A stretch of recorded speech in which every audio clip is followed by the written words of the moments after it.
January 11th is National Human Trafficking Awareness Day, and on Wednesday, Governor Gianforte signed a proclamation recognizing this day, as well as the month of January is National Human Trafficking Awareness Month, all part of a public safety roundtable held in Billings.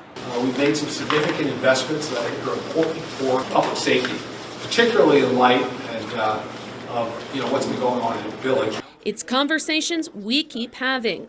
Big gap with the youth. Drug epidemic, mental health, and crime. Montana is in the midst of what the governor calls a mental health crisis and drug use epidemic, and the toll that is taking on communities, from crowded jails to a record number of children in the foster system. The reason I bring that up in relation to crime is law enforcement tells us 90% of the crime we're seeing is drug or mental health related.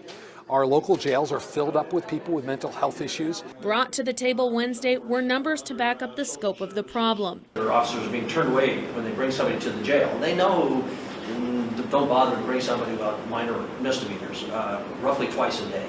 But also with the problem, ideas and solutions, some in the form of legislation.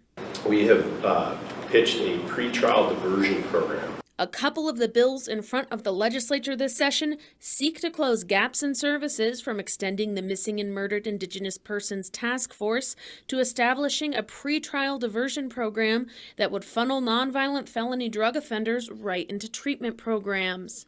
And a bill digging deep into human trafficking, which Brittany Higgs, founder of Her Campaign in Billings, is glad to see.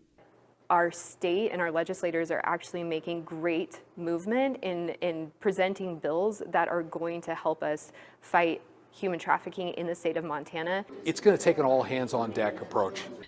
In Billings, Jackie Coffin, MTN News.